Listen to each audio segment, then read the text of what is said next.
6x6 vids. We got a firearm today that's very unique. It's the first of its kind. This is the DP-12, first ever double barrel pump action shotgun. Let's get into it.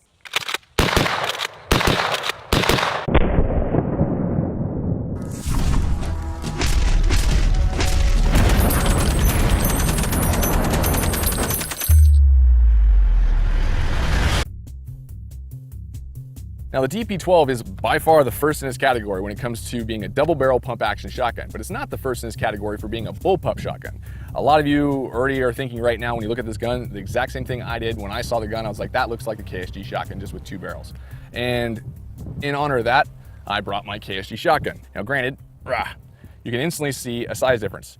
There's also, obviously girth differences, thicknesses in different areas, but just roughly right out of the gate, you're looking at 3 pounds lighter in the KSG and 3 inches shorter in the KSG. I wanted to give you a reference point, so those of you who are very interested and know about the KSG and have held one or own one, you can kind of see the size comparison and the overall dimensions just at first glance.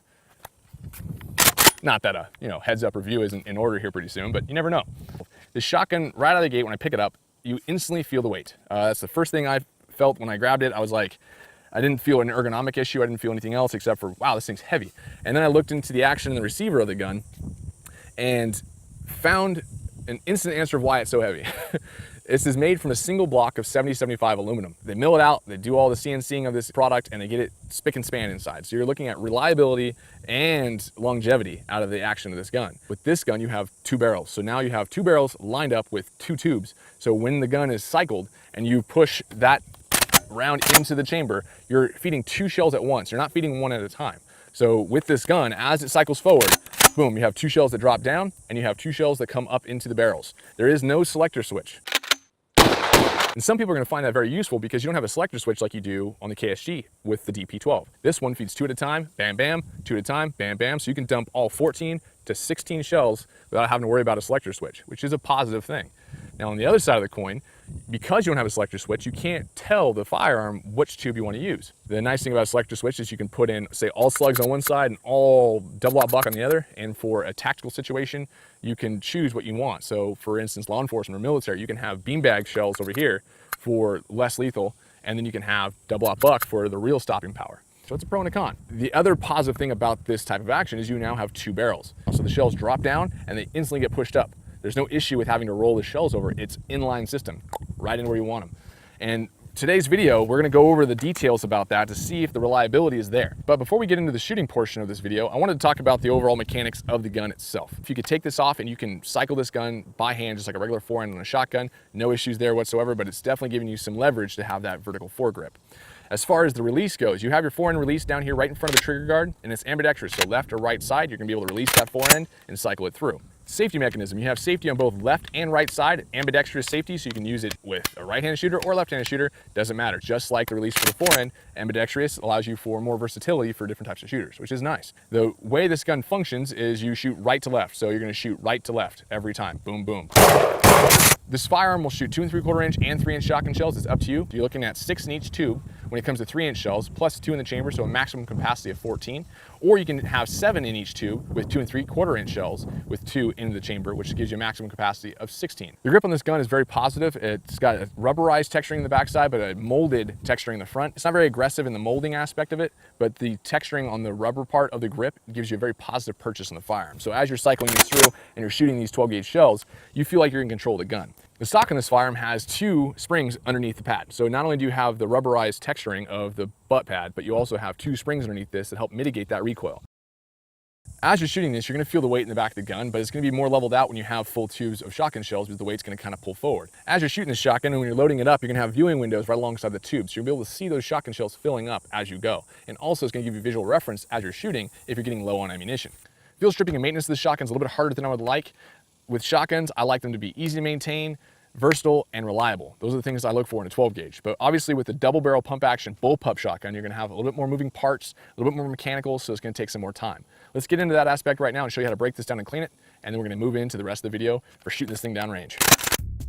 To properly fuel strip the DP-12, you start by removing the recoil pad and the backside of the stock. Then you loosen the socket head cap screws to loosen the recoil pad shroud.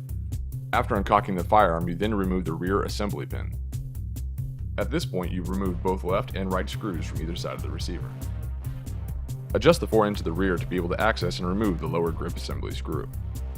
You now can completely remove the rear grip assembly. To be able to remove the bolts from the receiver, you must first remove the left and right side socket screws. Once the screws have been removed, you now can remove the bolt retainer plate and bolt sled. At this point, you should be able to remove both bolts from the receiver and clean them as necessary. The DP-12 utilizes true choke tubes. Using the provided tool, you can loosen it and then further loosen it by hand. Aftermarket door breaching choke tubes can be installed on the DP-12 if desired.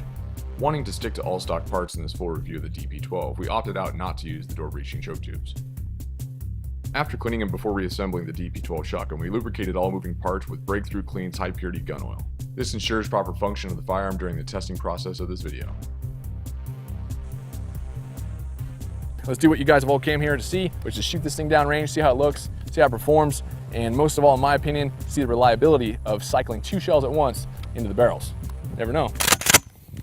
All right, guys, so we have 3-inch double-aught buck shells in here. I want to make sure to see how this cycles and how it feels with double-aught buck and 3-inch shells. A lot of people request that after doing a shotgun test because shooting 2 3/4-inch shells is one thing, shooting 3-inch shells and double-aught buck is another. So we got 4 sticky targets by Birchwood KC up there. I'm gonna go right, left at the top, pump real fast, go left, right at the bottom, and see how fast I can get on target with this shotgun. We're about 20 feet, so CQB situations, close quarters battle.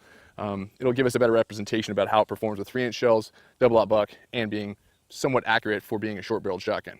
Let's see what happens. Going right, left, and then bottom, left, right.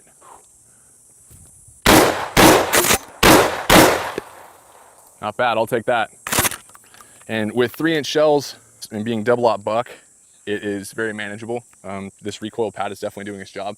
It's sucking up a lot of that recoil. The biggest thing I've noticed about this shotgun that's unique when it comes to shooting that you have to get used to is you have to get used to that double trigger pull before you pump again. Your muscle memory wants to tell you to go boom, and then cock, and then boom. This one you have to go boom, boom, and then cycle another 2 shells in. So very unique. All right, so let's go again. We got 4 more targets up there. We're gonna go now bottom, right, left, top, left, right. All right.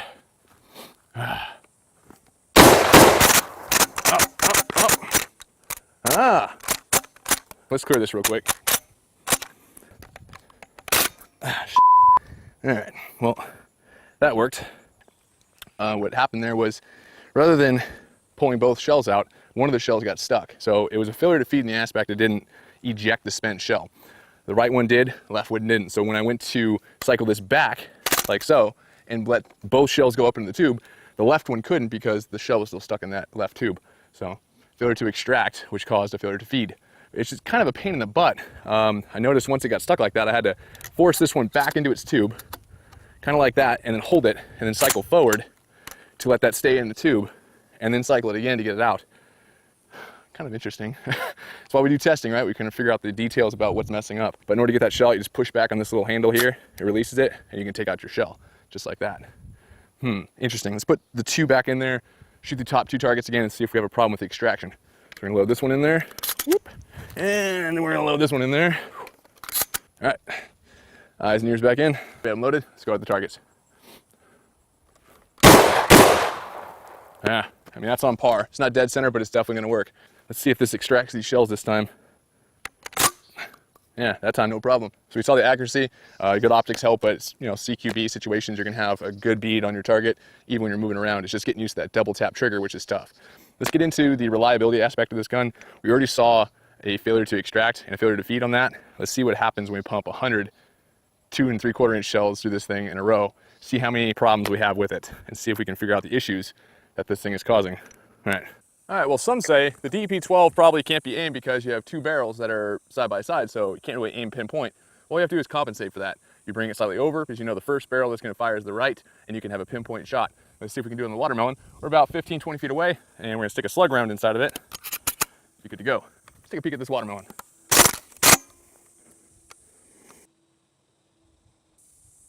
Holy crap! Holy crap!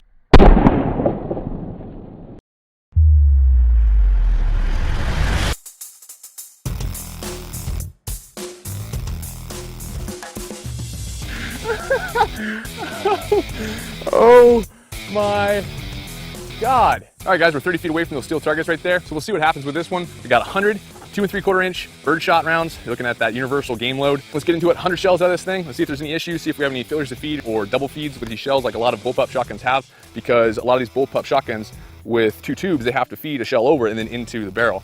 With this one, they're in line with the barrel, so they just feed up and then in. I doubt there'll be any failures to feed or double feeds. Let's take a peek. Okay, so we have 14 in here. We have 7 in each tube.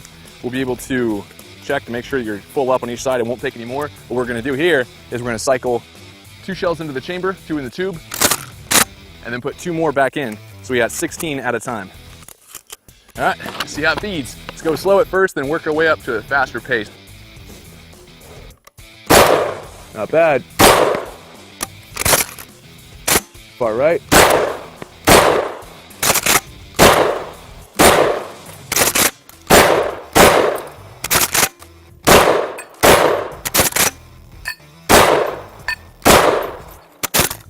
God, it's so much fun with that many 12 gauge rounds.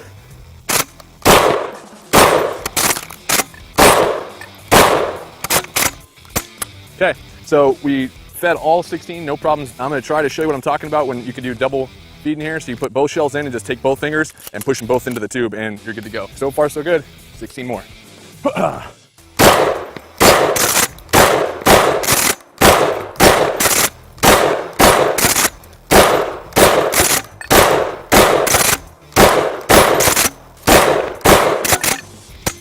All right, so there's 16. Recoil pad's doing great. Gun's performing well. Everything's going well. Barrel is getting hot, that's for sure, but you don't feel it. Like obviously when you touch it, you feel it. But around the handguard, it's fine. All right, and go.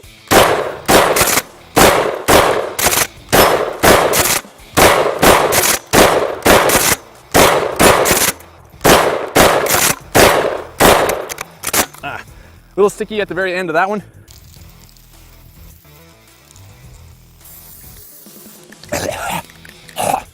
Good stuff. It's good stuff. Don't huff. Bad for you. Safety is off.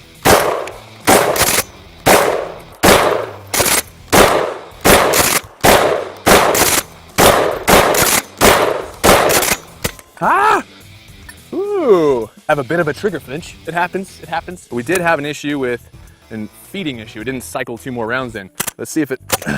Yeah. See, it's not even picking those up. Okay. That time it did. So. Failure to cycle. I mean, it shot out the 2 shells, no problem, but it didn't feed 2 more rounds in. So failure to feed, let's keep going. All right, 16 more, let's go. All right.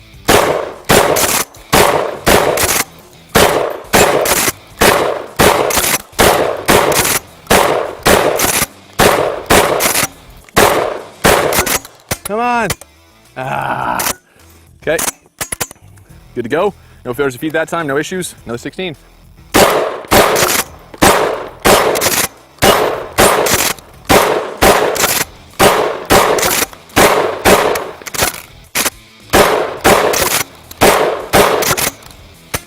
Okay, so we only had a slight snag. Yeah, 16 more. Let's keep going. Well, I lost track of the count of the shells because out of the 100, yeah, that was 2. So easy to load 2, just pah. I like it. Out of the 100 shells, we're already at the last 4. Who would have thunk? Time flies when you're ripping out double barrel pump action. 4 more, last 4. Let's see what it does. Nope, we're good. No! Really? Apparently, the last 2 shells are having a failure to feed. Wow. Huh. Interesting test here. Okay, eject, no problem. I have a theory. We got 2 more different birdshot rounds, 2 3/4 inch, and we got 2 double-aught buck 3-inch shells. We're gonna see if it's still the same issue. But I noticed when I cycle and try to chamber around here vertically, doing that, they're running themselves right up into the action, and it's causing a failure to feed. And that's not good, especially if this is a law enforcement gun that they're trying to push it as. That's a big no-no. Because if you're in CQB, close quarters battle, with law enforcement, and you're clearing a house and you're coming here and you want to charge your gun to come up on a target and you can't, and you go click, click, or not even that, you're just gonna go, son of a, and you get shot. That's not good. Okay, so we got 2 more fresh, brand new birdshot rounds in there. not the ones that were sticking originally. Let's push one in, two in. So boom, boom. Let's see if we can cycle. Pointing down at the ground. Nope. Now if we were to go forward, whoop, it works. Eject's fine. Let's try it one more time. Putting the same two in. You go to cycle. They're not feeding. This thing cycles like a dream normally when you're holding it like this. Watch. No problem. Interesting. Let's try it with the 3-inch double-aught buck rounds and see if it does it with that. Throw those in. All right, moment of truth. Vertical. Nothing. This thing has a major issue cycling when it's pointed at the ground. There's a little space of metal and it's snagging on those because it kind of hops onto that and then has to get forced into the barrels. Huh. I wouldn't say that's great. It's not the best thing in the world, but let's shoot the last 2 rounds at the steel targets. Okay. That's 100. So at the end of it all, I'd say it's a good, fun firearm for the range. As far as recommending for military law enforcement, I can't say I would because you can't charge the firearm in a vertical position. That's an issue. It's a big issue. But other than that, it cycled fine, performed fine, recoil management, very nice. It's very low recoil compared to what it should be for a bullpup design. The weight though, a little heavy, not gonna lie. And the price tag of $1,500, it's a bit much. If you would ask me, is it worth it? I'm gonna say no. $1,500, there's other guns on the market right now that I would buy for $1,500, but it is very unique, and I couldn't pass up a double barrel pump action shotgun. Gun nuts, you know, live and die by the code of being empty pockets, but a large arsenal. I think if they were to get that price down to maybe the $1,200 range, I think that's more reasonable, maybe even $1,100, because the KSG shotgun, obviously it's one barrel, it's less mechanical parts, a little bit easier design, and you know, obviously they're pushing about the $900 range. I know VeniceGunSales.com, ActionFirearmsFlorida.com, and BattlegroundFirearms.com. They're 3 companies I go through a lot when it comes to picking up guns, and they sell KSGs for like in the $800 range or less sometimes. You know, it is what it is. I mean, if you're willing to pay it, you're willing to pay it. All right, guys, it's been the full review of the DP-12 double barrel pump action shotgun. I hope you appreciate it. As always, subscribe to GY6Vids at youtube.com/GY6Vids. You can also click the follow button on there. It'll allow you to be sent emails of information and updates when I post a video. Also, social media, facebook.com/GY6Vids, instagram.com/GY6Vids. Helps you stay up to date with all the behind the scenes footage and interesting things that I run into on a daily basis sometimes as well. Thank you for supporting. I appreciate it. Hope to see you soon. Click the like button if you appreciate these review videos, and that way I'll know to do more in the near future. This is Andrew with GY6Vids. I'll catch you guys next time.